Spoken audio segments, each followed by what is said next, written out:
28 अगस्त 2019 को राजस्थान के बूंदी शहर का रहने वाला पुलिस कांस्टेबल अभिषेक शर्मा जब अपने घर से निकला तो उसने घर वालों को बताया, मैं ड्यूटी ज्वाइन करने के लिए पुलिस लाइन जा रहा हूं। मैं अपनी ड्यूटी पूरी करके सुबह घर लौट आऊंगा। धीरे धीरे रात गुजर गई और दिन निकल आया, लेकिन अभिषेक ड्यूटी से घर लौटकर अभी तक नहीं आया। घर वालों को अभिषेक का इंतजार करते सुबह से शाम हो गई। वक्त गुजर रहा था और घर वालों की चिंता बढ़ रही थी। अभिषेक का पिता परेशान होते हुए अभिषेक के फोन पर फोन किया, लेकिन अभिषेक का फोन लगातार बंद हो रहा था, क्योंकि अभिषेक बूंदी पुलिस ड्यूटी पर था। उसका फोन का अचानक बंद हो जाना और ऑन न होना घर वालों की चिंता और बढ़ने लगा था। इसके बाद उसके घर वालों ने अभिषेक के दोस्तों को भी फोन किया। अभी ये सारी चीजें चल रही थीं, तभी पुलिस लाइन से अभिषेक के दोस्त का फोन आया। उसने अभिषेक के घर वालों को बताया कि अभिषेक उस रात को ड्यूटी पर आया ही नहीं था। ये सुनकर अभिषेक के घर वालों के होश उड़ गए, क्योंकि अभिषेक उनको यही बोलकर निकला था कि मैं ड्यूटी पर जा रहा हूं। इसके बाद अभिषेक के घर वालों ने सारे रिश्तेदारों और जाने वालों को फोन लगा दिया, लेकिन अब तक अभिषेक का कोई पता नहीं चला। आखिर अभिषेक गया तो कहाँ गया, बात सबके दिमाग में घूम रही थी। अभिषेक का कुछ भी पता न चलने के बाद घर वालों ने हार तक कर बूंदी थाने में अभिषेक की गुमशुदा की रिपोर्ट दर्ज करवा दी। अब अभिषेक के घर वालों के साथ भी पुलिस थी, उसको ढूंढने में लग चुकी थी, क्योंकि अभिषेक पुलिस की ड्यूटी में था। अब सवाल यह उठता है, क्या अभिषेक बूंदी पुलिस को मिल पाएगा या फिर वह हमेशा के लिए होश उड़ा देगा? क्योंकि अभिषेक की गुमशुदा बूंदी पुलिस के लिए चुनौतीपूर्ण साबित होती जा रही थी। अभिषेक को गायब हुए 1 सप्ताह हो चुका था, लेकिन अब तक पुलिस को और उसके घर वालों को कुछ भी साबित हाथ नहीं लगा है। धीरे धीरे जांच आगे बढ़ी तो पुलिस को यह पता चला कि अभिषेक उस रात पुलिस ड्यूटी पर नहीं पहुंचा होगा, मगर रात को 12:30 तक उसका फोन एक्टिव था। इसके बाद अभिषेक का फोन स्विच ऑफ हो गया, लेकिन दोबारा ऑन नहीं हुआ। अब पुलिस के सामने एक ही रास्ता था कि अभिषेक की आखिरी लोकेशन का पता लगाया जाए, ताकि यह मालूम हो सके कि अभिषेक ड्यूटी पर नहीं गया तो गया कहां पर। जब पुलिस ने इसका कॉल डिटेल निकाला तो एक और नया मामला सामने आया। दरअसल कॉल डिटेल्स से पुलिस को पता चला अभिषेक अपनी बाइक से बूंदी थाने आने की बजाय अपने घर से 136 किलोमीटर दूर सवाई माधोपुर गया था। उसकी लास्ट लोकेशन भी उसी कस्बे की थी, वो भी किसी भीड़ भाड़ इलाके से नहीं बल्कि विजयगढ़ किले में थी। और आखिरी लोकेशन का समय भी 12:30 के आसपास का ही था। यानी जब अभिषेक का मोबाइल स्विच ऑफ हुआ तो वह विजयगढ़ किले में ही था। जब अभिषेक की लास्ट लोकेशन आने के बाद पुलिस ने अभिषेक के घर वालों से ये जानने की कोशिश की, आखिर उसका विजयगढ़ या सवाई माधोपुर से क्या रिश्ता है? क्या वहां पर अभिषेक का कोई रिश्ता या कोई जानकर रहता है? पूछताछ के दौरान अभिषेक की मां ने पुलिस को बताया, अभिषेक की शादी इसी सवाई माधोपुर के रजवाड़ा गांव की रहने वाली दिव्या से हुई थी। इसे पुलिस वालों को लगा कि अभिषेक उस रात अपने ससुराल से मिलने के लिए तो नहीं गया था। उनके घर वालों के अनुसार अभिषेक दिव्या के उन दिनों रिश्ते ठीक नहीं चल रहे थे, इसलिए पुलिस ने अभिषेक की गम शुद्धि एंगल की आपसी झगड़े की जांच करना शुरू कर दी। पुलिस को यह भी पता चलता है कि उन पति पत्नी के झगड़े इतने ज्यादा बढ़ गए थे कि बात तलाक तक पहुंच चुकी थी, जिसकी अर्जी कोर्ट के अंदर भी दी जा चुकी थी। कि अब पुलिस के सामने सवाल था, आखिर इनका रिश्ता तलाक तक क्यों पहुंचा?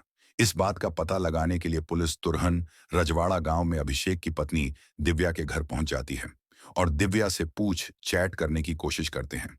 शुरुआत में तो वो बात को इधर उधर घुमाती है और पुलिस से कहती है कि आप मेरी पर्सनल लाइफ में जाने की कोशिश मत कीजिए, मैं इन सब बातों से दूर रहना चाहता हूं, क्योंकि अभिषेक की आखिरी लोकेशन अभिषेक के मायके की पाई गई थी।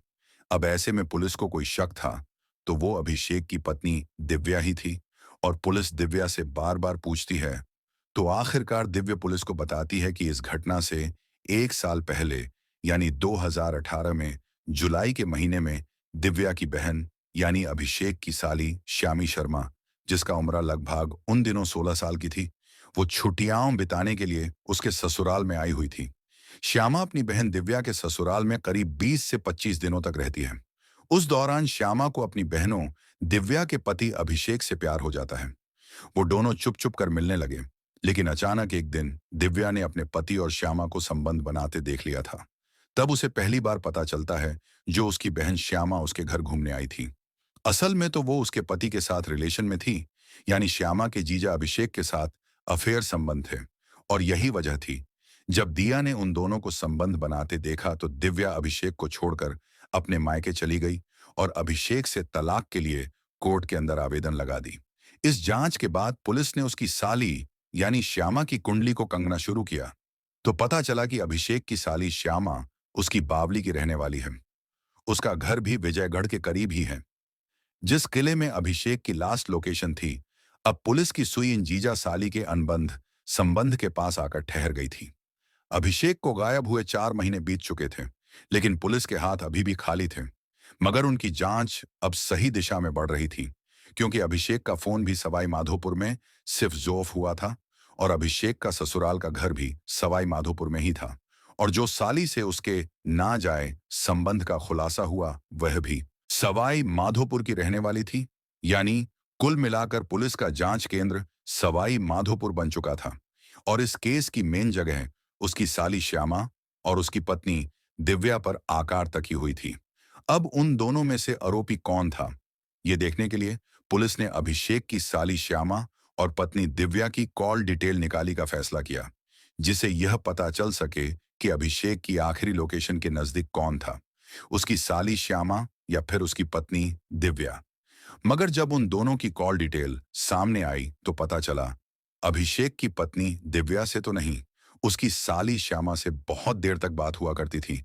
लेकिन पुलिस को श्यामा की कॉल डिटेल में एक और नंबर मिला, जिस पर श्यामा अभिषेक से भी ज्यादा बात करती थी, और ये नंबर था सवाई माधोपुर में रहने वाले जावेद नरेक का।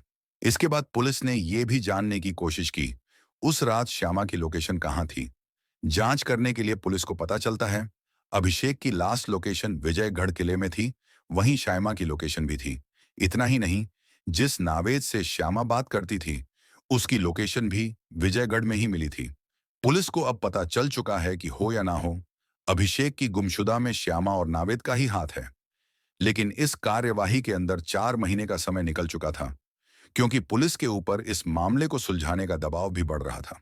पुलिस ने बिना कुछ सोचे समझे श्यामा और नावेद को गिरफ्तार कर लिया, लेकिन यह मामला अभी सुलझने वाला नहीं था। क्या अभिषेक के कातिल में दोनों का हाथ है, या फिर इसके बीच में इनकी पत्नी दिव्या का हाथ भी है? लेकिन श्यामा और नावेद से पुलिस ने पूछना शुरू की। पहले तो इन दोनों ने पुलिस को गुमराह करने की कोशिश की, लेकिन पुलिस ने उस रात की कॉल डिटेल उनके सामने रख दी और खड़ाई से बात करने लगी। इसके अलावा श्यामा और नावेद को सच कबूल करने के अलावा कोई रास्ता नहीं था, और इस तरह श्यामा और नावेद ने कबूल कर लिया। 28 अगस्त 2019 की रात उन दोनों ने मिलकर अभिषेक का कत्ल कर दिया था। लेकिन अब सवाल यह था कि श्यामा और नावेद ने अभिषेक का कत्ल क्यों किया। बात करने पर श्यामा ने पुलिस को बताया, साल 2018 में जब वो अभिषेक की जिंदगी में आई थी, तभी से अभिषेक की जिंदगी में माहौल उथल-पुथल हो गया था। और ये सब इसलिए हुआ था, अभिषेक की पत्नी दिव्या ने हमें संबंध बनाते हुए देख लिया था, जिससे दिव्या के ससुराल में हंगामा मच गया था। मैं अपना घर सवाई माधोपुर आ गया। फिर कभी अभिषेक और दिव्या के रिश्ते सामान्य नहीं हो पाए और बात तलाक तक पहुंच गई थी। इसके बाद पुलिस ने श्यामा से पूछा कि तू अपने जीजा से इतना प्यार करती थी तो उनका कत्ल कैसे किया। वैसे तो श्यामा का फोटो और वीडियो को देखकर अंदाज लगाया जा सकता है कि एक आजाद ख्याल लड़की थी। न उसने अपना जीता का घर बर्बाद किया, बल्कि उसने उसका कत्ल भी कर दिया था। श्यामा ने आगे बताया, जब वह अभिषेक के साथ रिलेशन में थी तभी उसकी दोस्ती नावेद से भी हो गई थी। मैं और नावेद एक दूसरे से प्यार करने लगे। अब मैं अभिषेक को छोड़कर नावेद के साथ रहना चाहती थी। असल में श्यामा नावेद के साथ शादी करना चाहती थी, लेकिन अभिषेक दूसरी मुसीबत में फंस गया था। एक तरफ तो श्यामा के कारण उसकी पत्नी दिव्या उसे छोड़कर चली गई थी। अब श्यामा भी उससे पीछा छुड़ाना चाह रही थी, लेकिन अभिषेक ने श्यामा से अलग होने के लिए मन कर दिया था। इसके बाद श्यामा ने सोचा, अगर नावेद के साथ रहना है तो अभिषेक को रास्ते से हटाना होगा। इसके लिए डोनॉन ने मिलकर एक खौफनाक मास्टरमाइंड प्लान बनाया। 28 अगस्त 2019 को श्यामा ने अपने जन्मदिन पर अभिषेक को फोन किया और उसे मिलने के लिए बुलाया। अभिषेक को भी लगा कि मेरी डुबकी नव को श्यामा का सहारा मिल गया है। अभिषेक अपने घर वालों को ड्यूटी ज्वाइन करने की बात बताकर श्यामा से मिलने के लिए अपनी बाइक से सवाई माधोपुर निकल आया। सवाई माधोपुर पहुंचने के बाद अभिषेक और श्यामा ने साथ मिलकर डिनर किया। इस दौरान नावेद भी वहां आ गया। श्यामा ने नावेद का अभिषेक से दोस्ताना अंदाज में परिचय करवाया। फिर इन तीनों ने यह तय किया कि रात के अंधेरे में विजयगढ़ किले में घूमने के लिए जाएंगे। लेकिन अभिषेक को जरा सा भी पता नहीं था कि वह अपनी साली के जाल में फंस गया है। वो तीनों अलग अलग बाइक पर सवार होकर विजयगढ़ किले पर पहुंचे। पहुंचने के बाद प्लान के मुताबिक नावेद ने अभिषेक के सर पर लोहे के सिरिये से 3 बार वार किया। अभिषेक वहीं बेहोश होकर गिर पड़ा। इसके बाद नावेद और श्यामा ने अभिषेक को कई बार सरिया से मारे थे, जिसकी वजह से अभिषेक की मौत हो गई। लेकिन अब सवाल यह था कि अभिषेक की लाश कहाँ थी? क्या अभिषेक की लाश को जानवर को डाल दिया था या फिर तालाब में गिरा दिया था? पुलिस से बात करने पर श्यामा और नावेद ने बताया, अभिषेक को मारने के बाद सबसे पहले उसका फोन स्विच ऑफ किया था। इसके बाद उसने विजयगढ़ किले में खड़ा खोदकर अभिषेक के शव को दफना दिया। लेकिन उसको दफनाने से पहले उन दोनों ने उसके कपड़े उतार लिए थे। एफआईआर उन कपड़ों को भी सुनसान जगह पर फेंक दिया था और जिस बाइक से अभिषेक श्यामा से मिलने के लिए आया था, बहुत दूर जाकर एक कुएं में फेंक दिया था। इसके बाद पुलिस ने विजयगढ़ किले में खुदाई कर अभिषेक शर्मा कांस्टेबल की लाश को बाहर निकाला। लेकिन पुलिस को यह लाश पूरे 110 दिन के बाद मिली थी, इसलिए अभिषेक की लाश कंकाल के अंदर बदल चुकी थी। पुलिस लाश की पोस्टमार्टम करवाने के बाद यह पता चल जाता है कि यह लाश राजस्थान के कांस्टेबल अभिषेक शर्मा की है। इसके साथ पुलिस ने अभिषेक के कपड़े और उसकी बाइक एक कुएं से बरामद कर ली थी। कातिलों ने पूरी सबूत मिटाने की कोशिश की थी, लेकिन सबूत मिटा नहीं पाए। श्यामा और नावेद की मोबाइल लोकेशन ने उनकी पूरी कातिल का खुलासा कर दिया था। लेकिन गिरफ्तारी के कुछ दिनों बाद श्यामा और नावेद दोनों जमानत पर बाहर आ गए थे। हालांकि मामला कोर्ट में चलता रहा। कोर्ट में मामला चलने के साथ 135 सबूत और पंचगावा पेश किए गए, जिसके बाद 19 दिसंबर 2024 को, यानी 5 साल बाद, अभिषेक शर्मा की साली श्यामा शर्मा को और उसके बॉयफ्रेंड नावेद को उम्र कैद की सजा सुनाई। साथ में 1,46,000 जमा करने का दावा रखा। दोस्तों, इस घटना को सुनाने का हमारा उपदेश आपको जागरूक करना है। आप इस घटना को लेकर क्या सोचते हैं? कमेंट बॉक्स में जरूर बताएं।